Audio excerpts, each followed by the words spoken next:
الحمد لله نحمده ونستعينه ونستغفره ونؤمن به ونتوكل عليه ونعوذ بالله من شرور أنفسنا ومن سيئات أعمالنا من يهده الله فلا مضل له ومن يضلله فلا هادي له وأشهد أن لا إله إلا الله وحده لا شريك له وأشهد أن محمدا عبده ورسوله أما بعد فإن خير الحديث كتاب الله وخير الهدي هدي محمد صلى الله عليه وسلم وشر الأمور محدثاتها وكل محدثة بدعة وكل بدعة ضلالة وكل ضلالة في النار. أعوذ بالله السميع العليم من الشيطان الرجيم. بسم الله الرحمن الرحيم.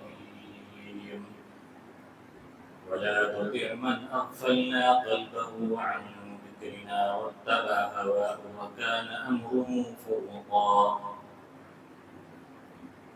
معزز دینی و ایمانی بھائیو، محترم حاضرین جمعہ، بزرگوں، دوستوں، پیارے بچوں، عزیز ماں بہنوں،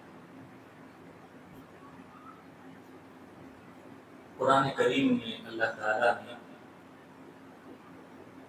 قرآن کریم ہی کو شفا اور علاج قرار دیا ہے.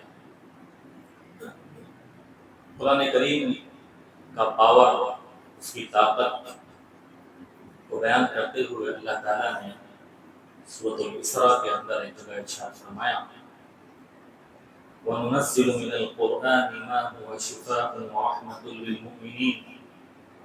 لوگوں، ہم نے ایک ایسا قرآن نازل کیا ہے جس میں شفا ہے، اس میں علاج ہے.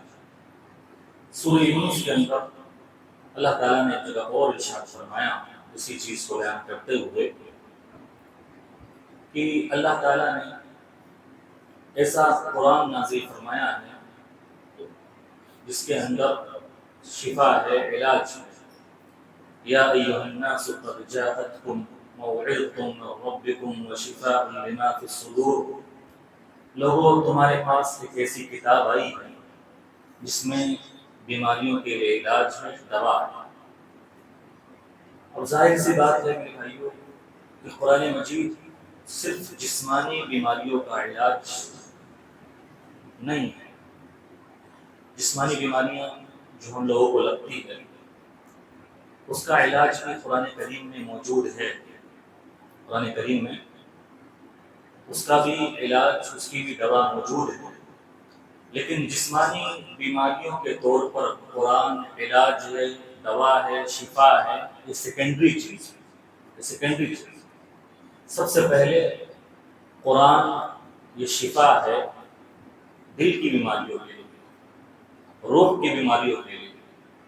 روحانی بیماریاں، دل کی بیماریاں جو انسان کو لگتی ہے، ان بیماریوں کے لیے قرآن مجید شفا اور علاج ہے.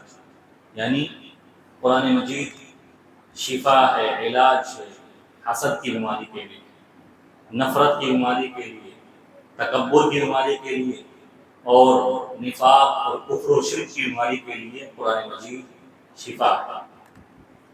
دل کی بیماریوں میں سے ایک خطرناک بیماری جو اکثر مسلمانوں کو لگی ہوئی ہے، اکثر مسلمانوں کے اندر پائی جاتی ہے، وہ بیماری ہے غفلت کی بیماری.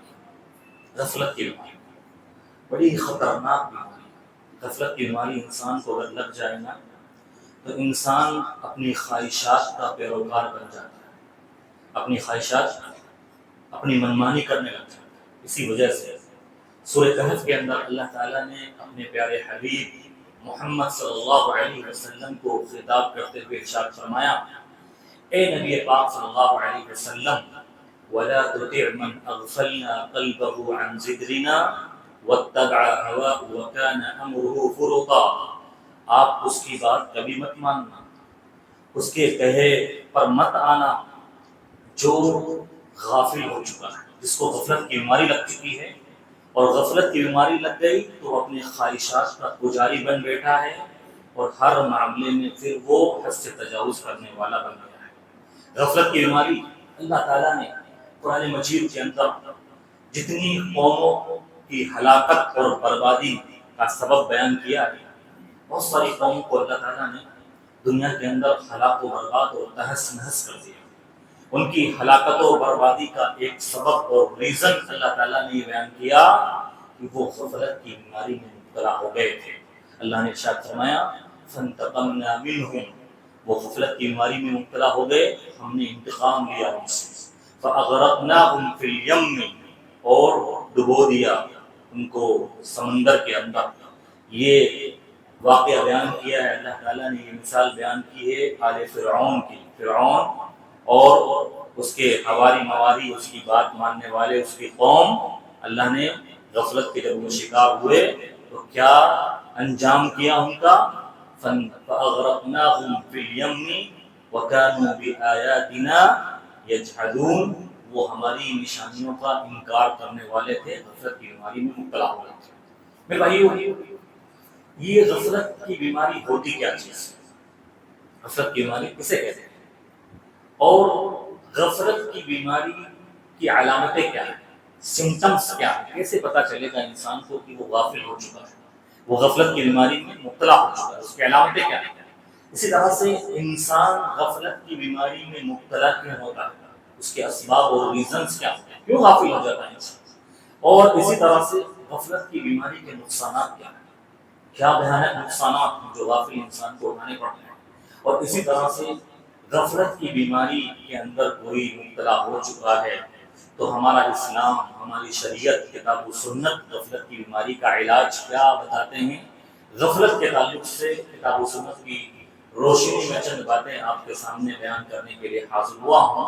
اس دعا کے ساتھ پروردگار عالم سب سے پہلے مجھ کہنے والے کو غفلت کی بیماری سے بچائے، سننے والوں کو بھی سن کر ان باتوں کو اپنے ذہن و دماغ میں بٹھا کر غفلت کے پردے کو ہٹانے کی کوشش کرنے والا بنائیں، آمین۔ میرے بھائیو، غفلت کی بیماری کہتے ہیں کہ انسان کے ذہن و دماغ سے اس کی لاپرواہی کی وجہ سے وہ چیز نکل جائے جو اس کے اوپر واجب ہے، جو اس کے اوپر ضروری ہے، جو اس کی ڈیوٹی ہے، جو اس کی ذمہ داری ہے۔ غفلت یہ انسان کے اختیار سے، اس کے اختیار سے، اس کی لاپرواہی سے انسان کیئرلیس ہو جائے اپنی ذمہ داریوں سے، اپنی ڈیوٹی سے، اپنے اوپر واجب ہونے والی چیزوں سے، اسے کہتے ہیں غفلت کی بیماری۔ دیکھو، ایک چیز ہوتی ہے بھول چوک، جسے کہتے ہیں عربی میں نسیان، اور ایک ہوتی ہے غفلت۔ غفلت میں کیا ہوتا ہے کہ انسان کے اپنے اختیار سے، اپنی لاپرواہی سے انسان اپنی ذمہ داریوں سے غافل ہو جاتا ہے اور سستی برتنے لگتا ہے، لاپرواہ ہو جاتا ہے۔ اور بھول چوک میں کیا ہوتا ہے، نسیان میں کیا ہوتا ہے کہ بھول چوک میں انسان کا کوئی کنٹرول نہیں ہوتا، انسان کا خود اختیار نہیں ہوتا، اسی وجہ سے بھول چوک پر کوئی پکڑ نہیں ہے ہماری اسلام۔ بھول چوک سے کوئی ہو گئی، نماز میں کوئی غلطی ہو گئی، اور کسی چیز میں کوئی غلطی ہو گئی تو اس پر پکڑ نہیں ہے، لیکن غفلت پر پکڑ ہے، کیونکہ غفلت میں انسان کا خود کا اختیار داخل ہوتا ہے، اور اس کا خود کا کنٹرول داخل ہوتا ہے، اس کی خود کی اچھا اور منشا ہوتی ہے۔ میرے بھائیو، غفلت کی بیماری کی علامتیں، اس کی سمٹمز کی بات کی جائیں، کیسے پتہ چلے گا انسان کو کہ وہ غافل ہے یا نہیں، یا دوسرے کو کیسے پتہ چلے گا کہ فلاں غافل ہو چکا ہے، غفلت کی بیماری میں مبتلا ہو چکا ہے؟ غفلت کی بیماری کا پہلی علامت یا اس کا پہلا سمٹمز یہ ہوتا ہے کہ نیکی کے کاموں میں من کا نہیں لگنا۔ اللہ کی بندگی اور اطاعت کے کاموں میں اگر من نہیں لگ رہا ہے تو سمجھ لیجیے انسان غفلت کی بیماری میں مبتلا ہو چکا ہے، غافل ہو چکا ہے۔ انسان پر جو بھی فرائض، جو بھی واجبات اللہ نے مقرر کیے ہیں، جو بھی نیکی کے کام ہیں، بھلائی کے کام ہیں، اطاعت کے کام ہیں، بندگی کے کام میں، اس میں اگر سستی اور کوتاہی ہو رہی ہے، اس میں اگر ٹال مٹول کر رہا ہے، اس میں اگر من نہیں لگ رہا ہے، سمجھ لیجیے غفلت کی بیماری میں مبتلا ہو چکا ہے۔ اور اللہ تعالیٰ نے اس کے بارے میں ایک جگہ قرآن کریم میں ارشاد فرمایا، وَإِذَا قَامُوا إِلَى الصَّلَاةِ قَامُوا كُسَالَىٰ يُرَاءُونَ النَّاسَ وَلَا يَذْكُرُونَ اللَّهَ إِلَّا قَلِيلًا۔ منافق جو ہوتا ہے وہ غافل ہوتا ہے، وہ غفلت کی بیماری میں مبتلا ہوتا ہے. اور منافق کی ایک علامت اللہ تعالیٰ نے قرآن مجید کے اندر کیا بیان فرمائی کہ وہ نماز پڑھنے نہیں آتا. منافق نماز نہیں پڑھتا کیونکہ وہ غافل ہے، غفلت کی بیماری اس میں لگ چکی ہے، اور نماز میں اگر آتا بھی ہے تو سستی کا اظہار کرتا ہے اور سستی کے ساتھ اللہ کی بندگی کرتا ہے. تو اگر عبادت کے کاموں میں سستی ہو رہی ہے، کوتاہی ہو رہی ہے، ٹال مٹول ہو رہا ہے، ہر آدمی اپنا محاسبہ کر لے، وہ غفلت کی بیماری میں پڑ چکا ہے. غفلت کی چادر اوڑھنی ہے، اپنا علاج کرنے کی ضرورت ہے، ورنہ اللہ کا عذاب کسی بھی وقت اس کے اوپر آ سکتا ہے. غفلت کی بیماری کا دوسرا سمٹمز، اس کی دوسری علامت، اگر گناہ اچھے لگتے ہیں، گناہ انسان کو ہلکے لگ رہے ہیں، گناہ کرنے کے بعد بھی کوئی افسوس نہیں، کوئی شرمندگی نہیں، کوئی پچھتاوا نہیں، گناہوں کو ہلکے میں لے رہا ہے، تو سمجھ لیجئے غفلت کی بیماری میں مبتلا ہو چکا ہے. اللہ کے نبی صلی اللہ علیہ وسلم نے ارشاد فرمایا ان المنافق یرا ذنوبه كأنه ان المؤمن يرى ذنوبه كأنه قاعد تحت جبل. مومن سے جب گناہ ہو جاتا ہے تو وہ اپنے گناہوں کی وجہ سے ایسے پچھتاتا ہے، ایسے شرمندہ ہوتا ہے، ایسا پریشان ہوتا ہے، گویا اسے ایسے لگتا ہے کہ میں کسی پہاڑ کے نیچے بیٹھا اور یہ جو گناہ مجھ سے سرزد ہوا ہے، یہ پہاڑ ہے، پہاڑ پتہ نہیں کب مجھ پر گر جائے اور مجھے ہلاک کر دے، کب اس گناہ کی وجہ سے اللہ میری پکڑ کر لے اور میں ہلاک ہو جاؤں. مومن کا معاملہ ایسا ہوتا ہے. لیکن منافق غافل شخص کا معاملہ کیسا ہوتا ہے؟ وہ گناہ کرنے کے بعد بھی اتنا گناہ کو ہلکے میں لیتا ہے، اتنا آسانی سے لیتا ہے، یہ سمجھتا ہے کہ جیسے ایک مکھی تھی اس کے ناک پر آ کے بیٹھی اور اڑ گئی، کوئی پچھتاوا نہیں، کوئی افسوس نہیں، اور کسی طرح کی کوئی فکر نہیں، کوئی غم، کوئی ٹینشن نہیں. تو اگر گناہ آسان لگنے لگ گئے ہیں، سمجھ لیجئے کہ انسان غفلت کی بیماری میں مبتلا ہو چکا ہے. اسی طرح سے غفلت کی بیماری کا تیسرا سمٹم، اس کی تیسری علامت، گناہوں کی محبت دل میں بیٹھ گئی. گناہ انسان کی رگ رگ میں بس گئے ہیں، گناہ چھوڑنا چاہتا ہو چھوڑ نہیں رہے ہو، گناہ کی لت پڑ گئی ہو، تو سمجھ لیجیے غافل ہو چکا ہے، غفلت کی چادر میں لپٹ چکا ہے. اب اس کا انجام کبھی بھی کچھ بھی ہو سکتا ہے. میرے بھائیو، گناہ کی محبت یا گناہ کی لت انسان کو غافل بنا دیتی ہے. اللہ کے رسول صلی اللہ علیہ وسلم نے ارشاد فرمایا جب کوئی گناہ کرتا ہے نا تو صرف ایک دھبا انسان کے دل میں لگتا ہے، اس کے دل میں صرف ایک دھبا، کالا دھبا پڑتا ہے، اور اگر اس نے اللہ کو یاد کر لیا، پشیماں ہو گیا، نادم ہو گیا، شرمندہ ہو گیا، اللہ کی طرف لوٹ آیا، توبہ کر لی، تو اللہ اس نقطے کو، اس دھبے کو مٹا دیتا ہے. لیکن گناہ پر گناہ کرتے جا رہا ہے، گناہ پر گناہ کرتے جا رہا ہے، اللہ کی پکڑ کا کوئی خوف نہیں، اللہ کی طرف رجوع کرنے کی کوئی فکر نہیں، اللہ سے کوئی مطلب نہیں، اللہ کے عذاب کا کوئی ڈر نہیں، عذاب قبر کی کوئی فکر نہیں، جہنم کے عذاب کی کوئی فکر نہیں. پھر گناہ کرتے کرتے کرتے کرتے انسان کا پورا دل کالا ہو جاتا ہے اور غفلت کا شکار بن جاتا ہے. تو گناہ چاہنے کے بعد بھی نہیں چھوٹ رہے ہیں، تو سمجھ لیجئے کہ انسان غافل ہو چکا ہے. میرے بھائیو، غفلت کے اسباب کی اگر بات کی جائے، غفلت کے اسباب، ریزنز کیا ہوتے ہیں، کیوں انسان غافل ہو جاتا ہے، کیوں غافل ہو جاتا ہے؟ تو غفلت کے اسباب میں پہلا سبب اللہ کے مقام و مرتبہ کو بھول جانا. جب انسان اللہ کے مقام و مرتبہ کو بھول جاتا ہے، اس کی عظمت کو بھول جاتا ہے، اس کی شان و شوکت کو بھول جاتا ہے، اس کی قدرت کو بھول جاتا ہے، تب وہ غافل ہو جاتا ہے. اللہ کی قدرت کو پہچاننے والا، اس کی عظمت کو جاننے والا، اس کی کبریائی کو پہچاننے والا کبھی بھی غافل نہیں ہو سکتا، کبھی بھی غافل نہیں ہو سکتا. میرے بھائیو، اللہ کے نبی صلی اللہ علیہ وسلم نے اپنے صحابہ کرام کو اللہ کی عظمت سکھائی، اللہ کا مقام سمجھایا کہ اللہ ہے کیا، اللہ ہے کیا، اللہ کا پاور کیا ہے، اللہ کی قدرت کیا ہے.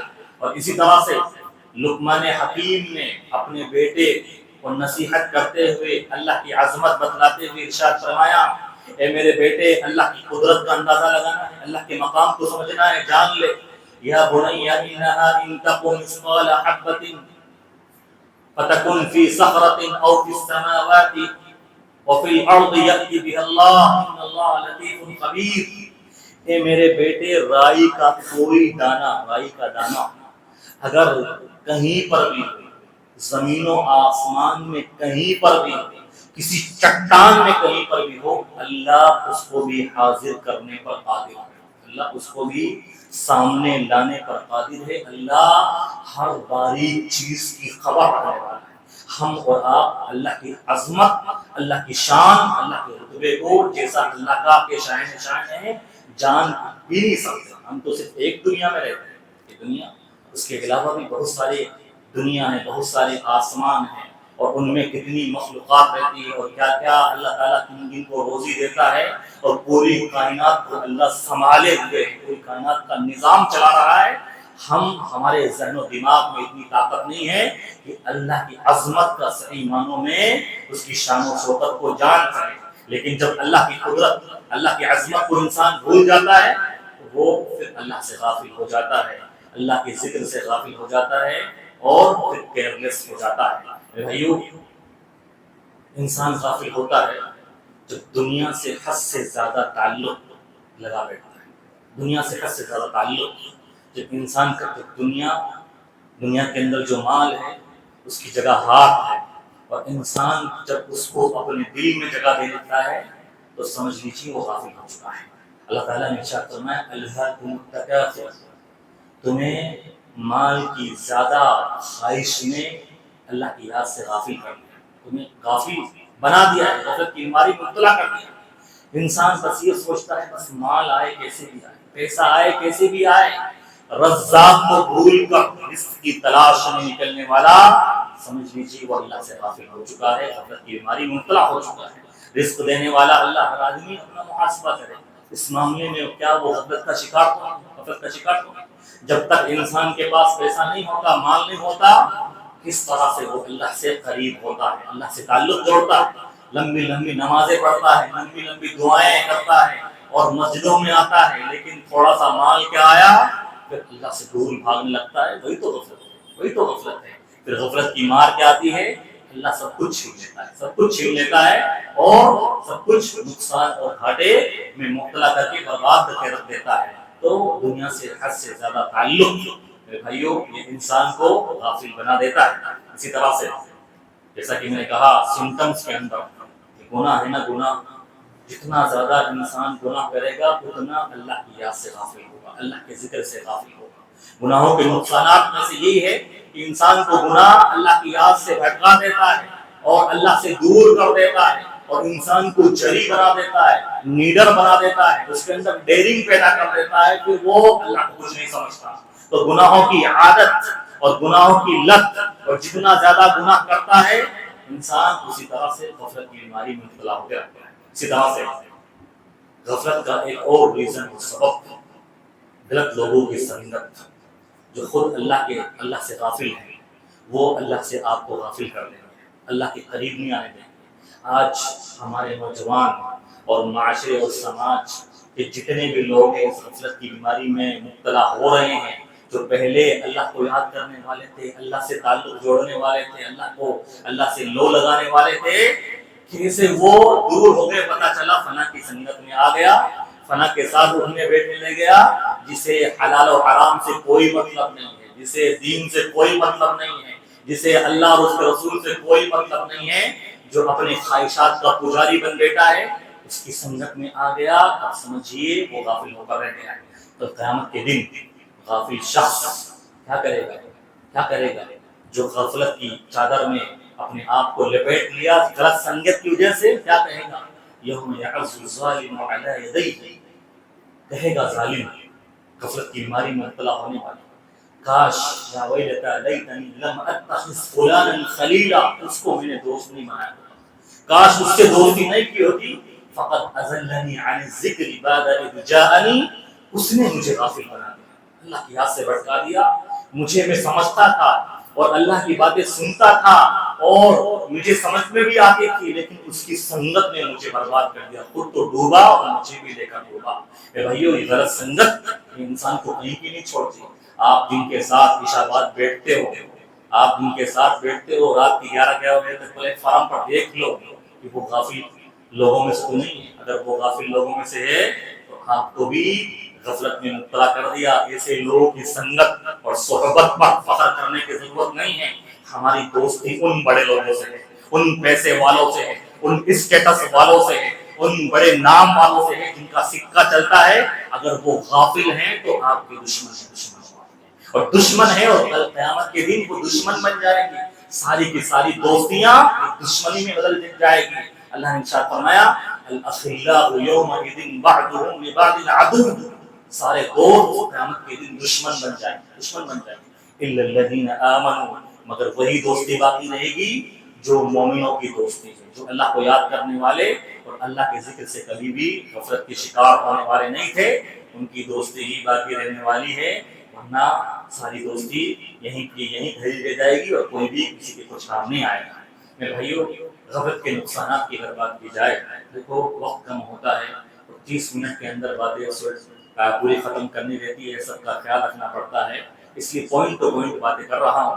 غفلت کے نقصانات کی اگر بات کی جائے تو غفلت کا شکار ہونے والا سمجھ لیجیے شیطان, سمجھ لیجیے خود شیطان ہے, کیونکہ شیطان کے نقش قدم پر چلتا ہے اور شیطان ہی اس کا دوست.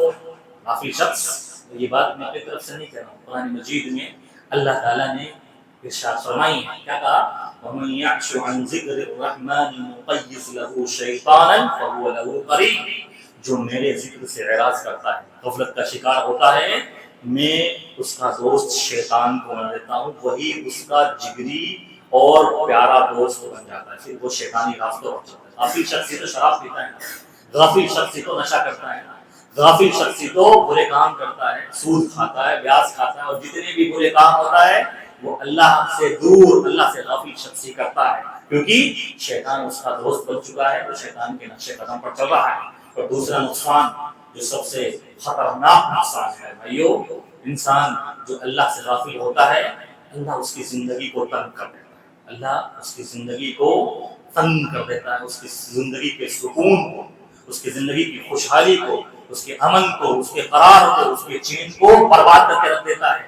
اللہ تعالیٰ نے ارشاد فرمایا وَمَنْ أَعْرَضَ عَنْ ذِكْرِي فَإِنَّ لَهُ مَعِيشَةً ضَنْكًا وَنَحْشُرُهُ يَوْمَ الْقِيَامَةِ أَعْمَى, جو مجھ سے غفلت برتے گا اس کی زندگی کو تنگ کر دوں گا, زندگی کو تنگ کر دوں گا. غافل شخص دکھنے میں کتنا ہی خوبصورت, گھر سے نکلنے والا, صبح نہا دھو کر اچھے سے اچھا برانڈیڈ سوٹ پہن کر نکلنے والا, اور اچھے سے اچھے شوز پہن کر نکلنے والا, اور دکھنے میں اچھی اچھی خوشبو استعمال کرنے والا, ظاہری طور پر چمکتا دمکتا یہ چہرہ اگر اندر سے دیکھو گے اتنا ہی کھوکھلا ہے, اتنا ہی اس کی زندگی میں سکون نہیں, اس کا دم گھٹتا ہے, اس کو قرار نہیں ہے, ہمیشہ وہ وحشت میں رہتا ہے, وحشت, اس کو وحشت ہو رہی ہے, کب میرے ساتھ کوئی حادثہ ہو جائے, کب میں مر جاؤں, کب میرا ایکسیڈنٹ ہو جائے, کب میری اولاد کے ساتھ, میرے گھر والوں کے ساتھ یہ بلا آ جائے, یہ پریشانی آ جائے. یہ کیا ہے, زندگی تنگ, زندگی تنگ کیوں ہوتی ہے؟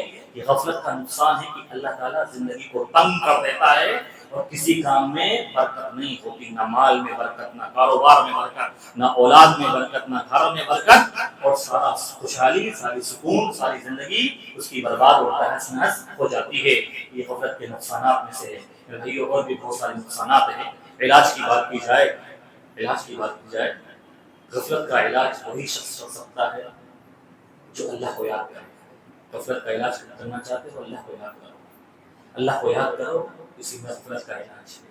یہ علاج اللہ تعالیٰ نے خود اپنے نبی صلی اللہ علیہ وسلم کو خطاب کرتے ہوئے ارشاد فرمایا, اے نبی پاک صلی اللہ علیہ وسلم, وَاذْكُرْ فِي نَفْسِكَ تَضَرُّعًا وَخِيفَةً دون الجهر من القول بالغدو والآصال ولا تكن من الغافلين.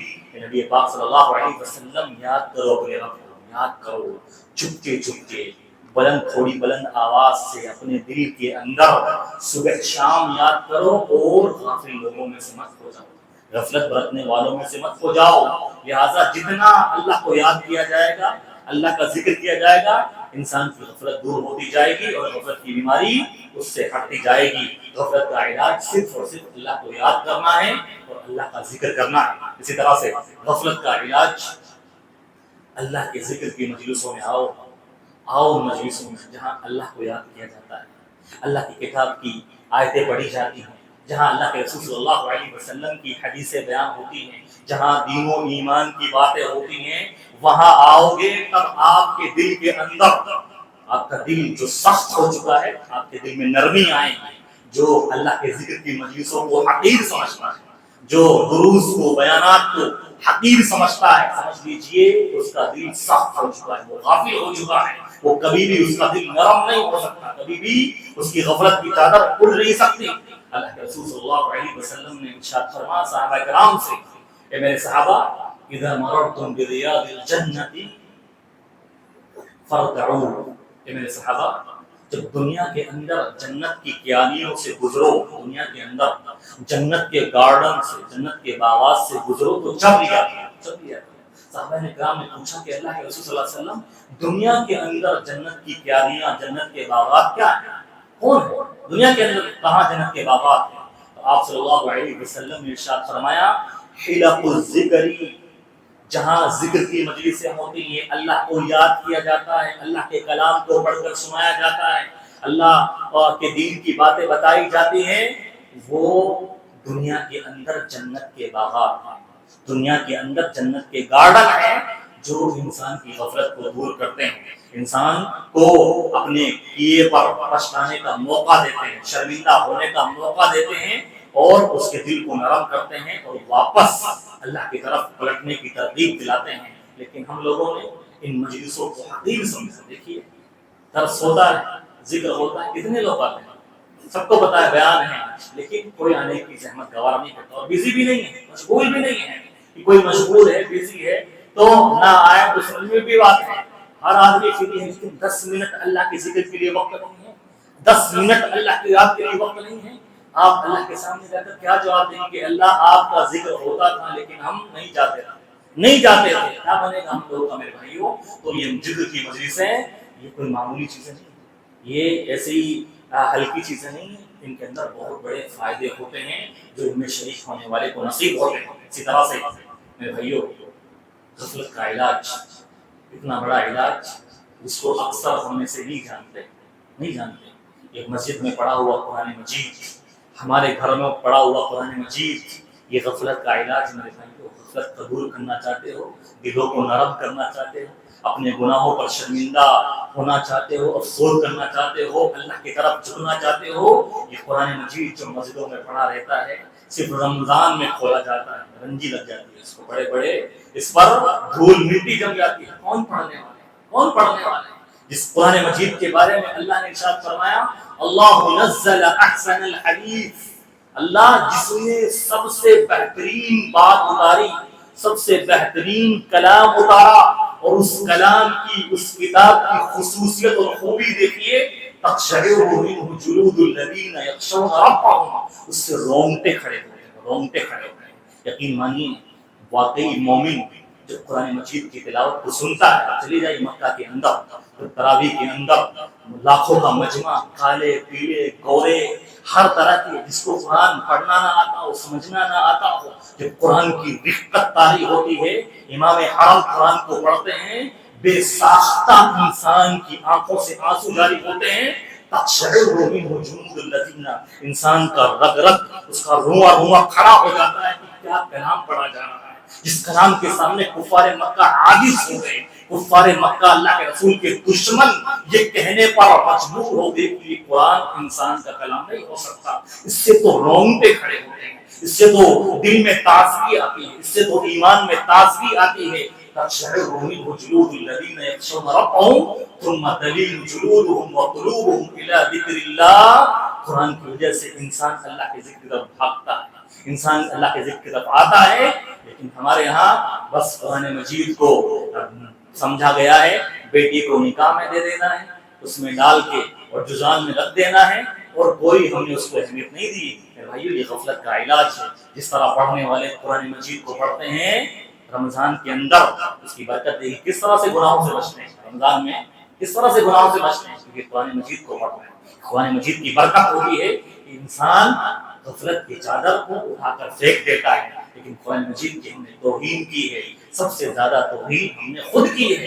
غیر تو توہین کرتے ہیں، تو ہمیں بہت بڑا ملال آتا ہے، ملال آنا بھی چاہیے، غصہ آنا بھی چاہیے، لیکن پہلے ہم اس کی توہین کرنے والے خود ہیں، اور اللہ کے رسول صلی اللہ علیہ وسلم اس کی وجہ سے ہم پر قیامت کے دن مقدمہ دائر کریں گے، مقدمہ دائر کریں گے، کہیں گے یا رب ان قوم اتخذوا هذا القرآن مهجورا، کہ میرے رب میری قوم نے قرآن کو چھوڑ دیا تھا، اس کو ایسے ہی چھوڑ دیا تھا۔ بھائیو قرآن سے جڑیے اور قرآن سے لو لگائیے، دنیا کی حقیقت کو پہچانیے، دنیا کی حقیقت کو پہچانیے۔ غفلت کو کا علاج کرنا چاہتے ہو، دنیا کی حقیقت کو پہچانو۔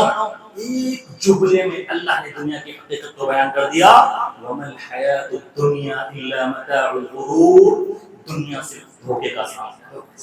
لاکھوں بادشاہ، پیسے والے، کروڑ پتی قبر میں جا کر صرف ہڈیاں بن گئے، ہڈیاں، کوئی کام نہیں آیا، معلوم کوئی دولت کام نہیں آئی، کوئی شان و شوکت کام نہیں آئی، کوئی بادشاہت اور چودراہٹ کام نہیں آئی۔ وہ قبرستان جا کر دیکھو، صرف سڑی گلی ہڈیاں مل جائے تو مل جائے، سڑ گل گئے، کسی کے کچھ کام نہیں آیا۔ موت کو یاد کرو، دنیا کی حقیقت کو سمجھو۔ عمر فاروق رضی اللہ عنہ نے ایک انگوٹھی بنائی تھی، انگوٹھی بنائی، اس انگوٹھی کے اوپر لکھ کر رکھا تھا کفا بالموت واعظا یا عمر، اے عمر موت سے بہترین نصیحت کرنے والی کوئی چیز نہیں۔ انگوٹھی اپنے سامنے روز دیکھتے تھے، اس کو روز دیکھتے تھے۔ جب ان کا انتقال ہوا، انگوٹھی کھولی گئی تو اس پر لکھا ہوا تھا کفا بالموت واعظا یا عمر، موت سے بہترین نصیحت کرنے والی انسان کو کوئی چیز نہیں ہے۔ جا کر دیکھو قبرستانوں میں بچے بھی لیٹے ہوئے ہیں، جوان بھی لیٹے ہوئے ہیں، ہٹے کھٹے بھی لیٹے ہوئے ہیں، بوڑھے اور بزرگ بھی لیٹے ہوئے ہیں، سب لیٹے ہوئے ہیں۔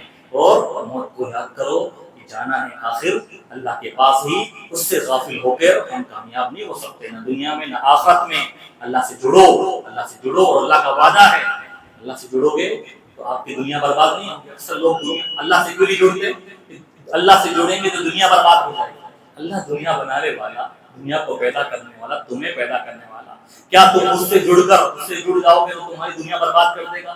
تمہاری دنیا برباد کر دے گا؟ اس نے تو خود وعدہ کیا ہے، من عمل صالحا من ذکر او انثى فلنحيينه حیاتا طیبہ ولنجزینهم اجرهم باحسن ما كانوا يعملون۔